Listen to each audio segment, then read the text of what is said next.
Good morning/afternoon, everyone. Let's start with a question. How many of us have habits we turn to for comfort, escape, or relief? We all do. But what happens when those habits start quietly shaping our lives in ways we don't expect? Today, I'm not here to judge, shame, or preach. I'm here to share insights, science-backed empathetic truths about a habit many grapple with in silence: compulsive masturbation. Imagine this. Every time you indulge, your brain gets a surge of dopamine, the reward chemical. It feels good in the moment, right? But over time, that same rush can rewire your brain, dulling your drive for life's deeper joys, your goals, relationships, and passions. It's not about morality, it's about neurochemistry. And when that cycle takes hold, it can leave you feeling drained, guilty, or stuck in a loop of temporary relief, followed by emptiness. But here's the good news. You're not powerless. What if I told you that understanding these habits' impact could be the key to reclaiming your time, energy, and self-confidence? That redirecting those moments could help you build stronger relationships, reignite your motivation, and even improve your physical well-being. This isn't about swearing off a natural behavior forever. It's about balance. It's about asking, is this habit serving me or is it holding me back? Over the next few minutes, we'll explore how moderation can unlock mental clarity, deepen connections, and help you feel more in control of your life than ever before. If you've ever felt like this habit has quietly become a crutch, I invite you to listen with compassion, not just for yourself, but for the future you who's capable of growth, discipline, and freedom. Let's dive in. Let's begin by diving into the brain's reward system, a complex network of chemicals and neural pathways that evolve to keep us alive, motivated, and connected to the world.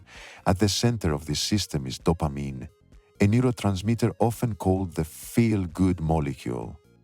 But dopamine isn't just about pleasure. It's about anticipation. It's released when we eat delicious food, achieve a goal, laugh with friends, or even when we imagine something rewarding. It's the brain's way of saying, this feels important, do more of this. Now, consider an activity like masturbation. It's a natural, biologically driven behavior that triggers a rapid dopamine surge, creating a sense of euphoria and relief. In moderation, this isn't inherently harmful, but when it becomes frequent, a goal to escape from boredom, stress, or loneliness, the brain starts to adapt. Think of it like a drug. The more you use, the more you need to feel the same high. Over time, the brain's dopamine receptors downregulate, becoming less sensitive. This means everyday joys, like finishing a project, having a meaningful conversation, or even enjoying a sunset, start to feel less satisfying. Why? Because the brain has been trained to prioritize the quick, intense dopamine hits over the slower, subtler rewards of real life. This isn't just theoretical. Studies on habit formation show that repetitive behaviors linked to dopamine spikes create neural superhighways. The brain loves efficiency, so it automates actions that deliver predictable rewards. For example, when you habitually reach for your phone to scroll social media, you're not making a conscious choice. You're following a neural script. The same applies to compulsive masturbation. Over time, it shifts from a conscious act to an automatic ritual, often triggered by emotional cues like stress, loneliness, or fatigue. The danger here isn't at the act itself, but the loss of intentionality. When a habit becomes compulsive, it bypasses the prefrontal cortex, the part of the brain responsible for decision-making and self-control, and hands the reins to the primal reward centers. This is why breaking the cycle feels so hard. You're not just fighting a habit, you're fighting your own biology. But let's get even more specific. Dopamine doesn't just reward behavior, it motivates it. When dopamine levels are balanced, you feel driven to pursue goals, connect with others, and engage with life. But when dopamine is constantly spiked through frequent masturbation, the brain's baseline level drops. Imagine a seesaw. Every artificial high creates a corresponding low. Over time, this can lead to anhedonia, a reduced ability to feel pleasure from activities that once excited you. You might notice hobbies gathering dust, friendships feeling less fulfilling, or goals seeming out of reach. Why bother working toward a promotion, learning a skill, or planning a trip when your brain has been conditioned to crave instant, effortless gratification? This isn't a moral failing, it's a neurological shift, and it's reversible. Here's another layer: the chasing cycle. After a dopamine spike, there's a crash, a period where motivation and mood dip below baseline.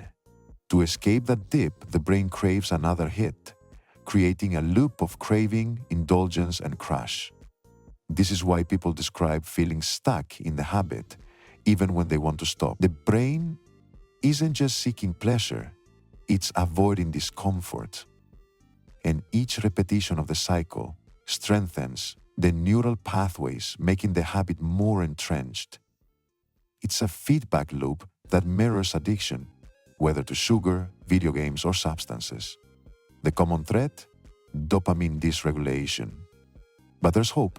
Neuroplasticity, the brain's ability to rewire itself, means change is possible. When you reduce the frequency of the habit, dopamine receptors begin to regain sensitivity. Real-world activities start to feel rewarding again.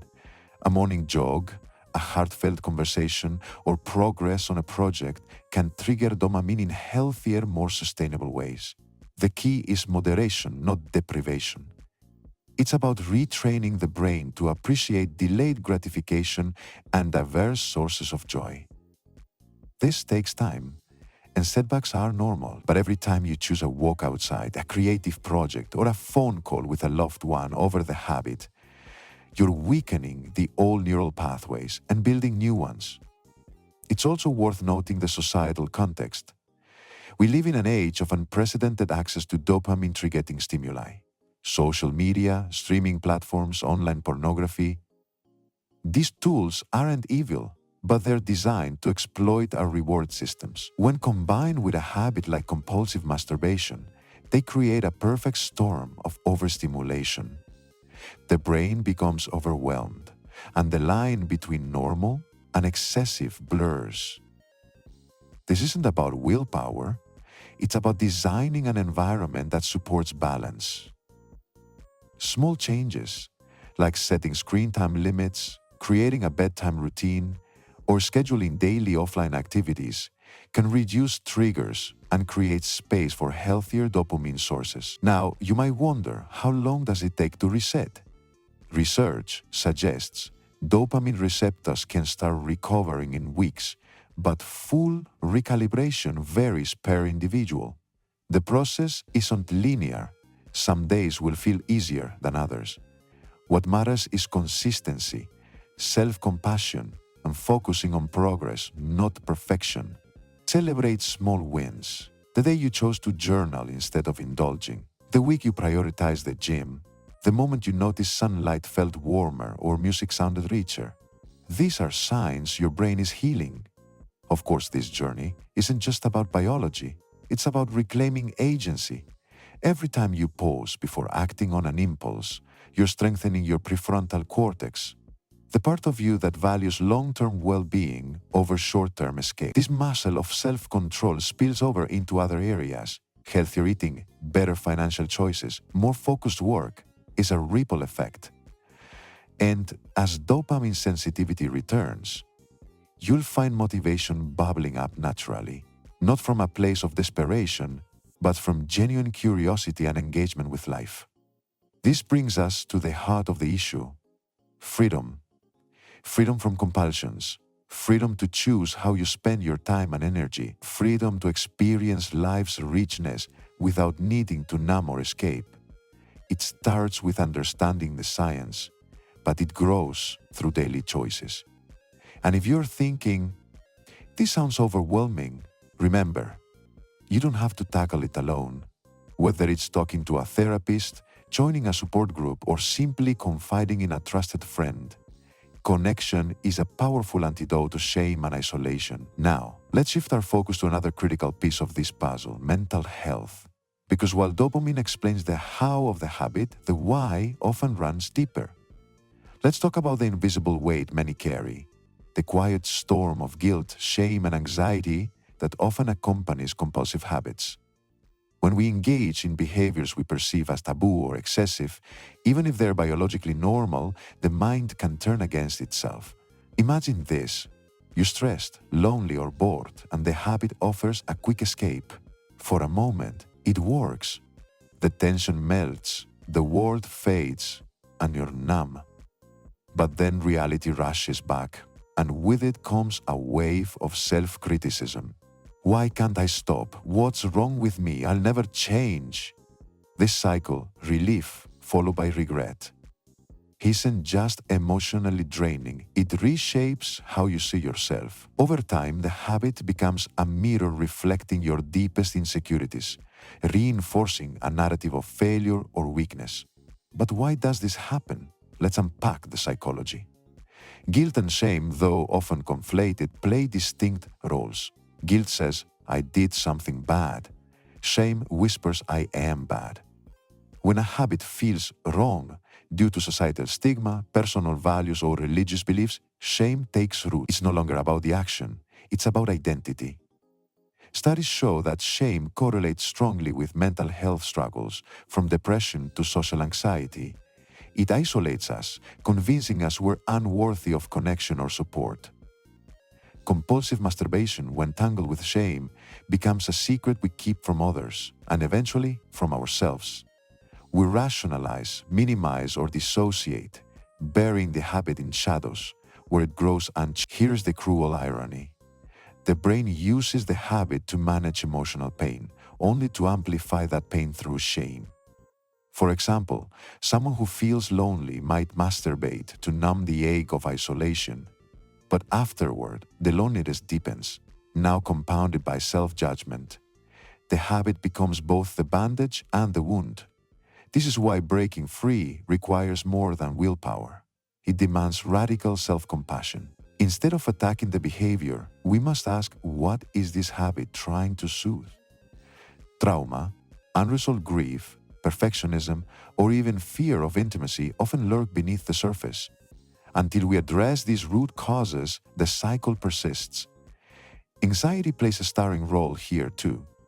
The brain, wired to avoid danger, perceives shame as a threat, so it ramps up anxiety to protect us from future mistakes. It might fixate on being caught, obsess over the habit's morality, or catastrophize about its long-term effects. This hypervigilance keeps the nervous system in fight or flight mode, releasing cortisol, a stress hormone, that further destabilizes mood and impulse control.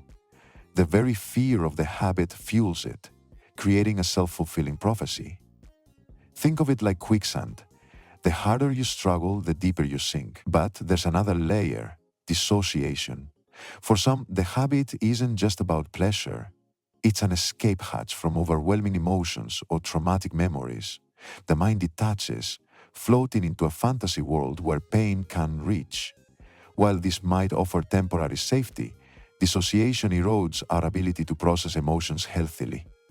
Over time, we become strangers to our own feelings, relying on the habit to regulate what we've learned to fear: anger, sadness, vulnerability. The cost? A fractured sense of self. You might feel like you're watching your life from afar, disconnected from your body, relationships, or ambitions. The societal lens complicates this further. We're bombarded with conflicting messages.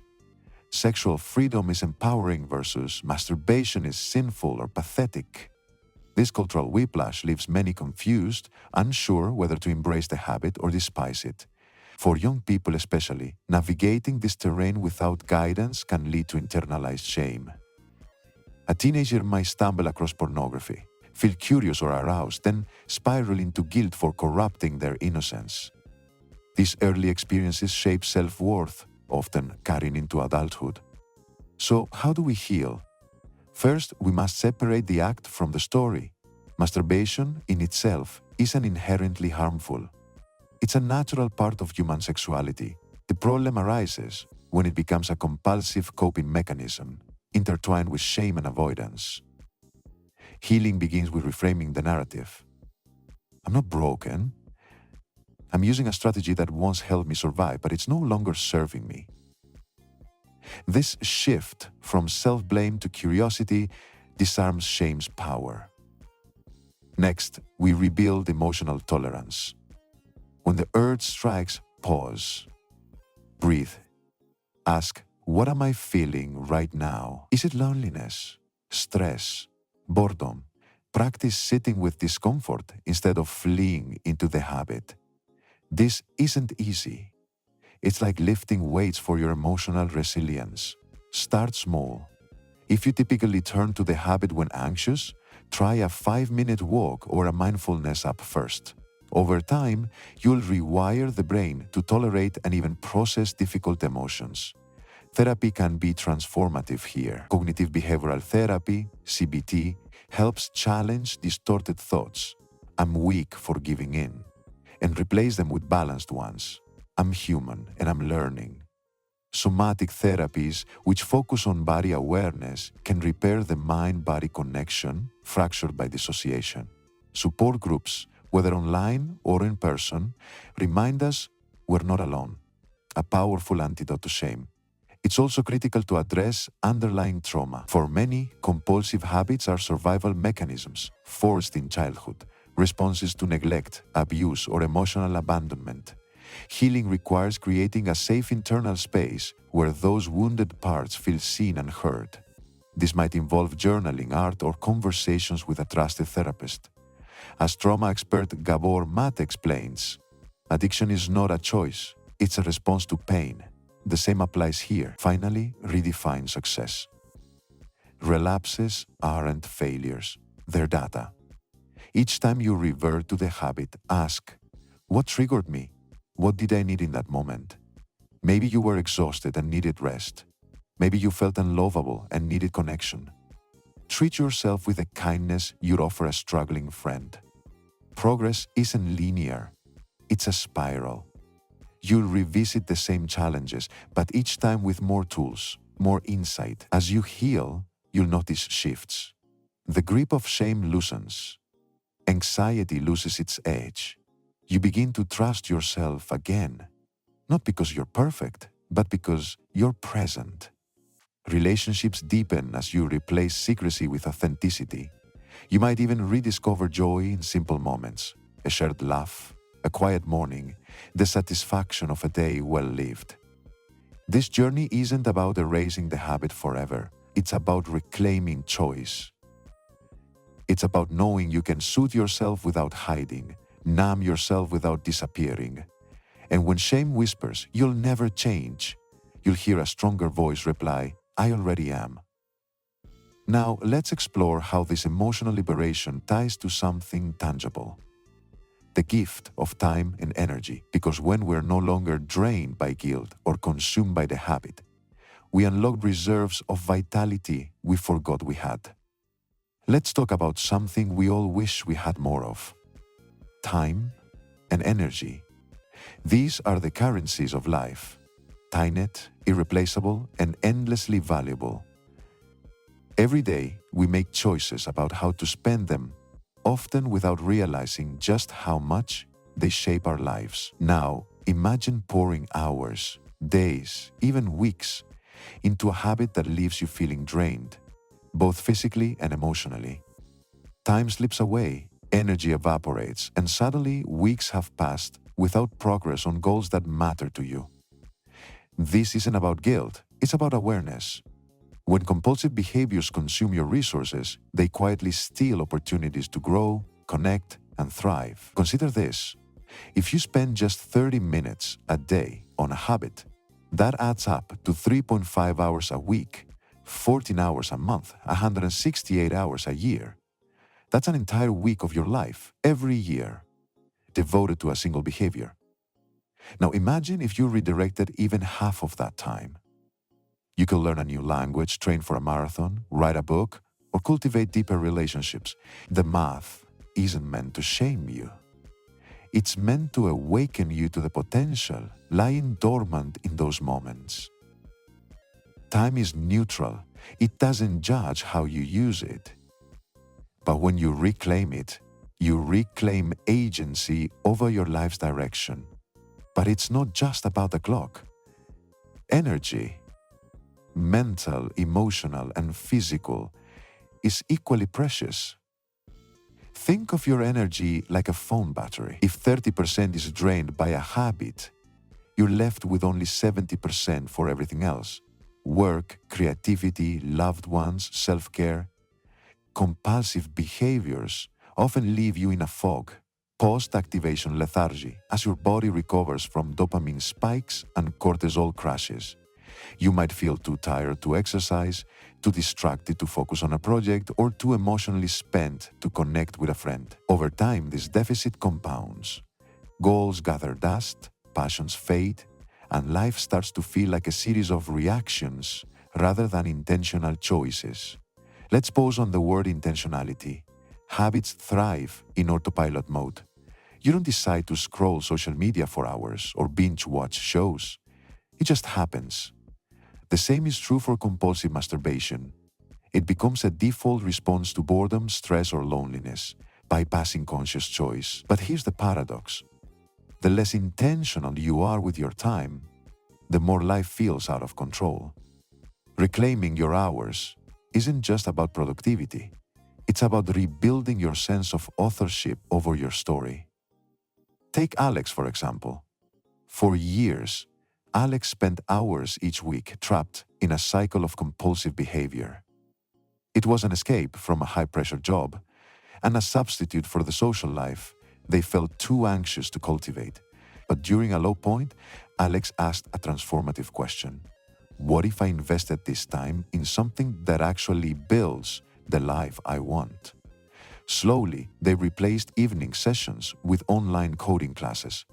Within a year, Alex transitioned to a tech career they'd once deemed impossible. The habit hadn't just cost Alex time, it had cost them a future they hadn't dared to imagine. This isn't a fairy tale, it's neuroscience. When you redirect time toward meaningful activities, you tap into a healthier dopamine loop. Learning a skill, completing a workout, or even cooking a meal releases dopamine in a way that's sustainable and aligned with long-term goals. Unlike the fleeting high of a compulsive habit, these achievements compound. Each small win, a finished chapter, a lifted weight, a mastered chord on the guitar, builds self-trust. You start to see yourself as someone who does things, not just someone who avoids things. But how do you begin? Start by auditing your time. For 1 week, track how you spend each hour. You'll likely find pockets of lost time, moments spent mindlessly scrolling or retreating into the habit. Next, identify triggers. Does stress send you into a spiral? Boredom? Loneliness? Once you know your triggers, design if-then plans. If I feel lonely at 9 p.m., I'll call a friend instead. If I'm stressed, I'll journal for 10 minutes before choosing how to cope. These plans aren't about rigidity. They are about creating space between impulse and action. Energy management is equally key. Prioritize sleep, nutrition, and movement. Foundations that stabilize mood and reduce cravings. A body running on fast food and 4 hours of sleep is far more likely to seek quick dopamine fixes. Small upgrades, a daily walk, a protein-rich breakfast, a bedtime ritual, can dramatically shift your resilience. And what about setbacks? They are inevitable. Maybe you'll relapse after a tough day or lose motivation. This isn't failure. It's feedback. Ask, what drained my energy this week? What unmet need drove me back to the habit? Treat yourself with the compassion you'd extend to a friend. Progress isn't a straight line. It's a series of corrections. As you rebuild, notice the ripple effects. With more energy, you might finally tackle that home renovation, join a community group, or play with your kids without feeling exhausted. Time becomes a canvas, not a cage. And here's the secret. You don't have to fill every minute with achievement. Rest, play, and stillness are vital too. This is about balance. Replacing compulsions with choices that align with your values. Now, consider how this newfound vitality impacts those around you. When you're no longer drained by guilt or consumed by secrecy, you show up more fully for relationships. Which brings us to our next pivotal point. Let's shift our focus to something that gives life its richest meaning: relationships. Human connection is the bedrock of joy, resilience, and belonging. Yet compulsive habits often act like silent thieves, stealing not just time and energy, but the very presence required to nurture bonds with others. Imagine this. You're sitting with a loved one, but your mind is elsewhere, pulled into the undertow of shame or preoccupation with a habit. Conversations stay surface level. Vulnerability feels risky. Overtime walls go up. You might cancel plans to indulge in secrecy or avoid intimacy altogether, fearing someone might discover your flaw. This isn't about blame, it's about biology. When the brain is hijacked by a compulsive cycle, it prioritizes isolation over connection, secrecy over authenticity. But here's the truth. Relationships don't just suffer because of the habit. They often suffer in place of it. The habit becomes a substitute for the vulnerability and effort real connection demands. Let's dissect this. Intimacy, emotional or physical, requires presence, risk, and reciprocity. It asks us to show up fully, even when it's uncomfortable. But compulsive behaviors thrive in avoidance. For example, after a fight with a partner, you might retreat into the habit instead of addressing the conflict. It offers a temporary escape from discomfort, but it also robs you of the chance to repair trust or deepen understanding. Over time, this pattern erodes relational resilience. Partners grow distant, friendships fade, and loneliness deepens. Not because you don't care, but because the habit has become a maladaptive coping mechanism in this, a counterfeit form of connection that leaves true bonds starved of nourishment. Then there's the impact of unrealistic expectations.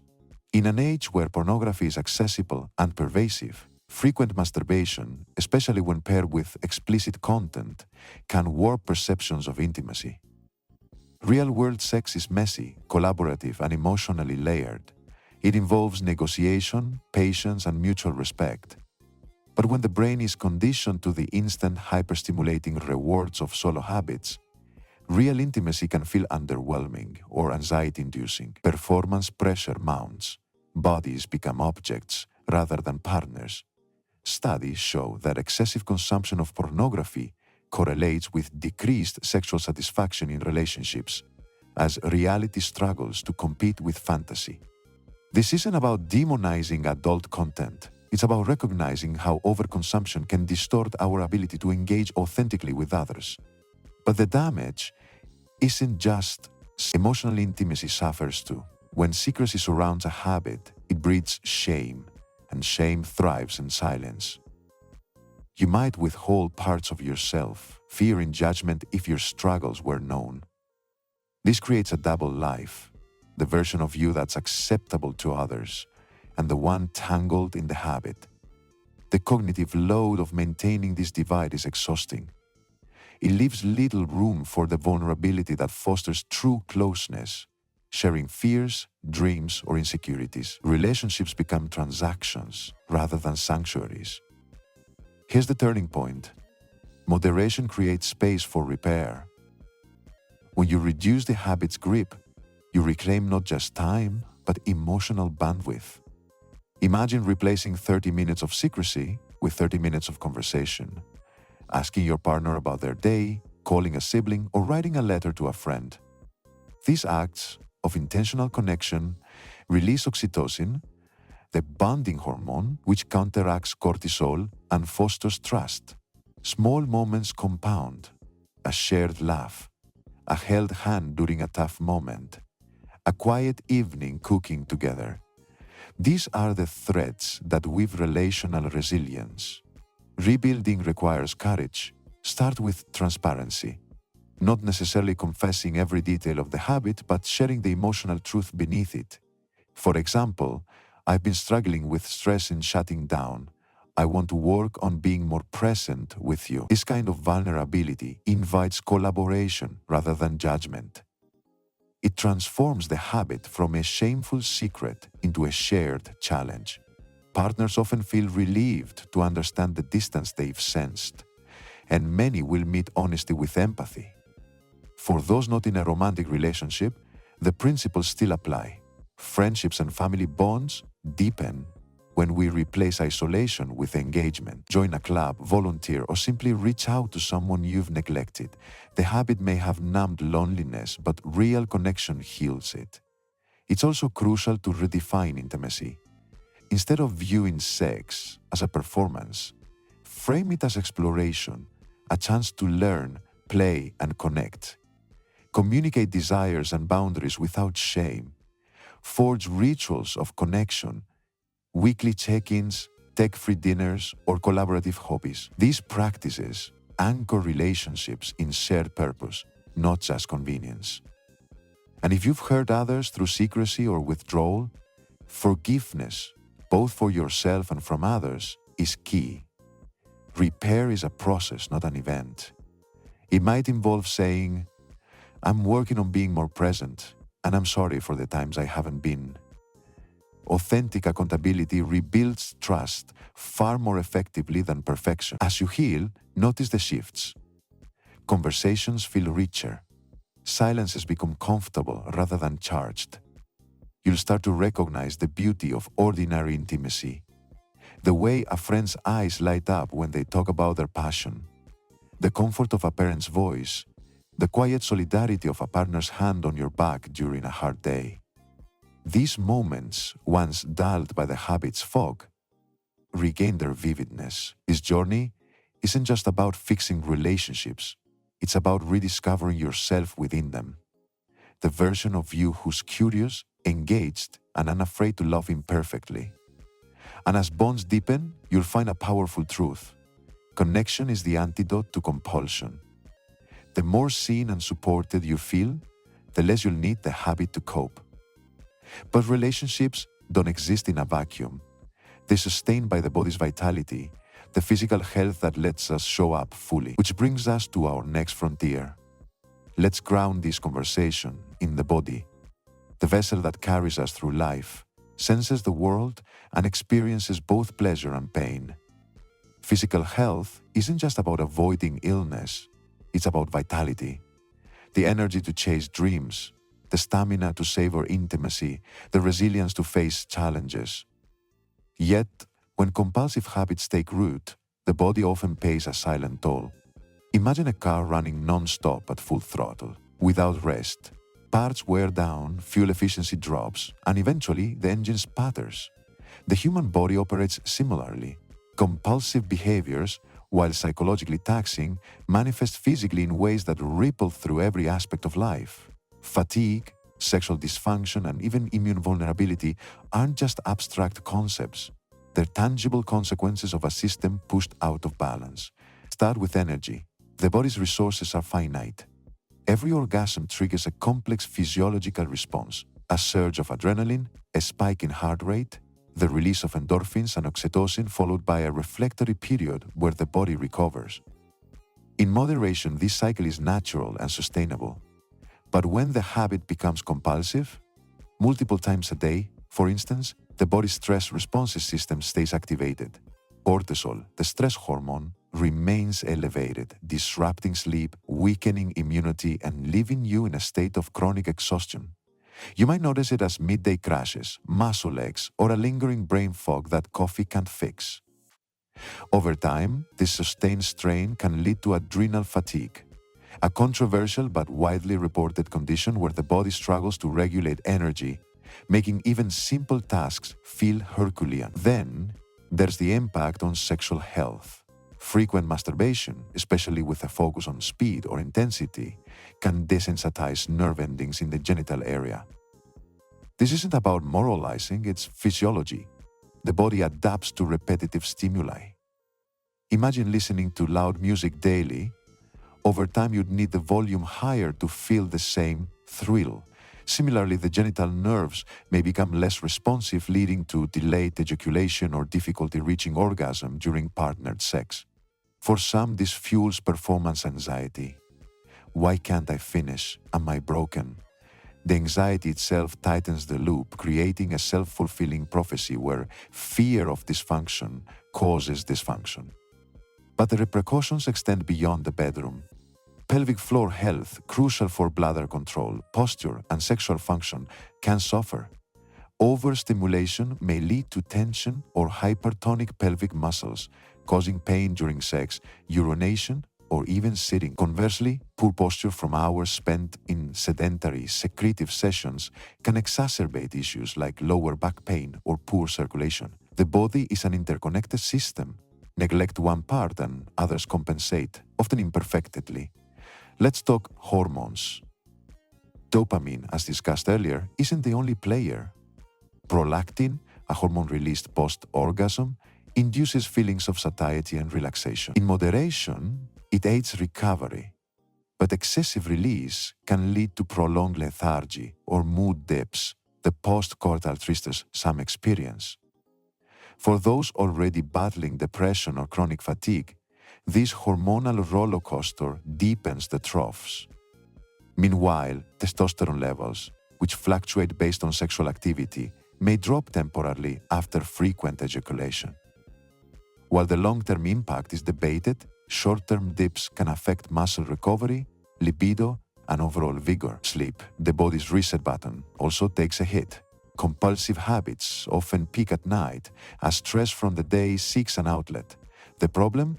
The blue light from screens, if used, suppresses melatonin, delaying sleep onset. The adrenaline from arousal makes it harder to wind down, even after orgasm. Over time, poor sleep hygiene weakens cognitive function, emotional regulation, and immune response. You might find yourself caught in a loop, tired from lack of sleep, using the habit to cope with fatigue, then losing more sleep to the habit. But perhaps the most overlooked aspect is the mind-body disconnect. Compulsive habits often involve dissociating, checking out of the body to avoid discomfort. This detachment can dull physical awareness, making it harder to recognize hunger cues, pain signals, or the need for rest. You might ignore a growing headache, neglect hydration, or push through exercise injuries, further straining the body. Now, the good news: the body is remarkably resilient. With moderation and care, these effects are reversible. Start with foundational health. Prioritize sleep. Create a tech-free bedtime routine aiming for 7 to 9 hours. Hydrate. Dehydration exacerbates fatigue and cognitive fog. Nourish with whole foods rich in zinc, magnesium, and B vitamins, which support nerve health and hormone balance. Introduce movement, yoga, to release pelvic tension, cardio to boost endorphins, strength training to rebuild vitality. Even a daily walk resets the nervous system, shifting it from stress mode to rest and digest. Pelvic floor physiotherapy, though rarely discussed, can work wonders for those experiencing discomfort. These specialists help retrain muscles, alleviating pain and improving sexual function. Mindfulness practices, like body scans or progressive muscle relaxation, rebuild the mind-body connection, helping you tune into physical needs without judgment. For those struggling with desensitization, a reset period, abstaining from the habit for a set time, can restore sensitivity. This isn't about shame. It's akin to a digital detox for the nervous system. Pair this with sensate focus exercises, touching non-genital areas to rediscover pleasure beyond genital stimulation. Over time, this broadens erotic sensitivity, making intimacy with a partner or oneself more nuanced and fulfilling. Address performance anxiety with reframing. Instead of viewing sex as a performance, frame it exploration. Communicate with partners about pace and pressure. Often, anxiety melts when expectations are shared. For solo habits, practice a mindful masturbation, slowing down, focusing on sensation rather than climax. This reduces the urgency that fuels compulsion. Lastly, seek professional guidance if needed.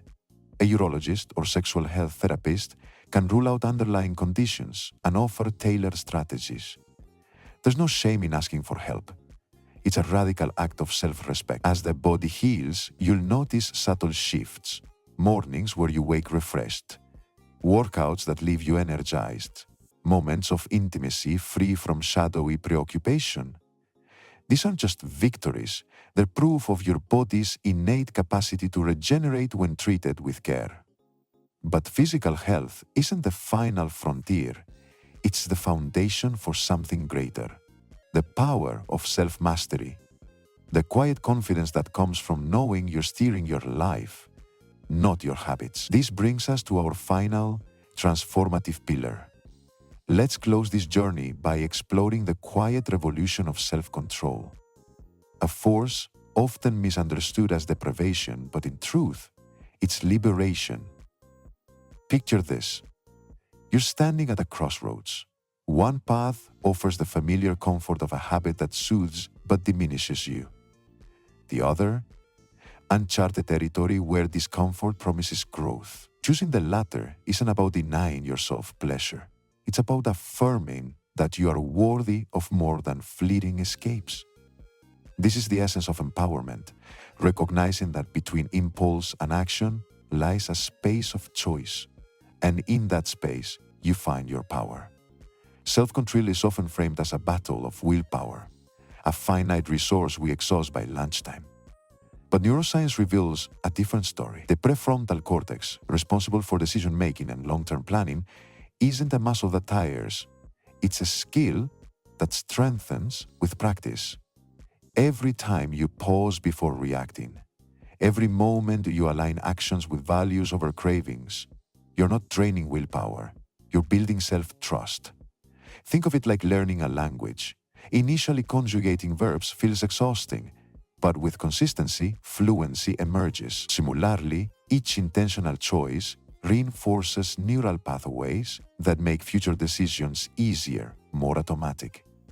This isn't about perfection, it's about progression. Consider the domino effect of small acts of discipline. Choosing a walk over a habit session one day might lead to signing up for a dance class the next. Resisting the urge to numb anxiety with the habit could inspire you to finally have that tough conversation with a loved one. These micro wins compound, creating a narrative of capability. You begin to see yourself not as someone trying to quit, but as someone capable of transformation. This shift in identity, from I can't to I can, is where true empowerment lives. But let's confront the elephant in the room. Why does self-control matter so much? Because it's the bedrock of agency. When habits control you, life becomes a series of reactions to stress, boredom, or insecurity. But when you cultivate self-control, you become the author of your story. You start choosing responses aligned with who you want to be, not who you've been. This isn't about rigidity, it's about sovereignty. For example, someone who once used the habit to cope with work stress might learn to set boundaries, delegate tasks, or pursue a career aligned with their values. The habit wasn't the problem. It was a symptom of disempowerment. The journey isn't linear. Setbacks aren't failures, they're feedback. Imagine teaching a child to walk. When they stumble, you don't shame them, you cheer their effort. Apply that same compassion here. A relapse isn't a moral failing, it's a lesson. What triggered it? Loneliness? Overwhelm? Use that data to refine your strategy. Maybe you need more social support, better stress tools, or a redefined vision of success. Empowerment grows not from avoiding falls, but from learning how to rise. Now, tie this to the broader tapestry of your life. The discipline you build here ripples outward. Say you practice delaying gratification by skipping the habit to work on a creative project. Over time, that same skill helps you save money, invest in relationships, or pursue a long-term goal. Studies show that people who exercise self-control report higher life satisfaction, not because they suffer less, but because they trust themselves to navigate suffering. A critical piece of this puzzle is values alignment. Self-control falters when rooted in shame. I shouldn't do this, but thrives when tied to purpose. I want to do this instead. For instance, someone might shift from "I need to stop masturbating" to "I want to channel my energy into rebuilding my marriage." The latter taps into intrinsic motivation, love, connection, legacy, which is far more sustainable than fear. Write down your why. Is it to feel present for your children? To pursue a dream deferred by shame? To experience intimacy without shadow? Revisit these reasons daily. They're your compass when willpower wavers. Practical strategies anchor this philosophy. The 10-minute rule is a powerful tool. When an urge strikes, wait 10 minutes before acting. Often, the craving passes, or at least weakens, revealing it wasn't an emergency. Another tactic is habit stacking. Pair a desired behavior with an existing routine. After brushing your teeth, existing habit, meditate for 5 minutes, new habit. Over time, the new behavior sticks. Environment design matters too. Reduce triggers by deleting bookmarks, using website blockers, or rearranging your space to discourage autopilot sessions. But the deepest work is internal. Mindfulness, observing urges without judgment, dissolves their power. Imagine craving as a wave. It swells, peaks, and recedes. You don't have to ride it. Instead, breathe into the discomfort. Name the emotion beneath the urge. This is loneliness. This is fear. By shining light on the shadow, you shrink it. Apps like Insight Timer or simple journaling can guide this practice. Community is another accelerant. Share your goals with a trusted friend. Join a support group or seek therapy. Accountability transforms isolation into solidarity.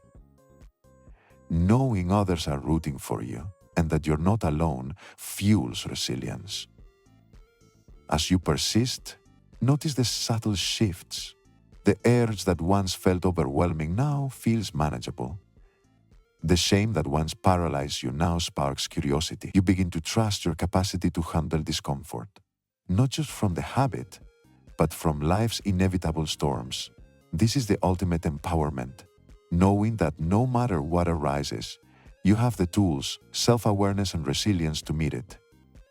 And here's the paradox. The less you need the habit, the more you can enjoy life's pleasures, freely, consciously, without change. A sunset, a conversation, a moment of intimacy. All become richer when you're fully present, no longer fragmented by secrecy or shame. This journey isn't about reaching a finish line. It's about becoming someone who navigates life with intention, who sees challenges as invitations to grow, who treats themselves with the same kindness they'd offer a dear friend. It's about writing a story where you're not the victim of your impulses, but the hero of your transformation. As we wrap up, remember, empowerment isn't a destination. It's a daily practice, 1,000 small choices that whisper, "I am worth more." And with each choice, you reclaim a fragment of your freedom, until one day, you realize you've rebuilt yourself, piece by piece, into someone you're proud to be. This isn't about shame, but about awareness. Balance and mindfulness allow you to take charge of your habits, ensuring they serve, not control. Small steps toward moderation can unlock profound shifts in mental clarity, relationships, and self-worth. You're capable of rewriting your narrative.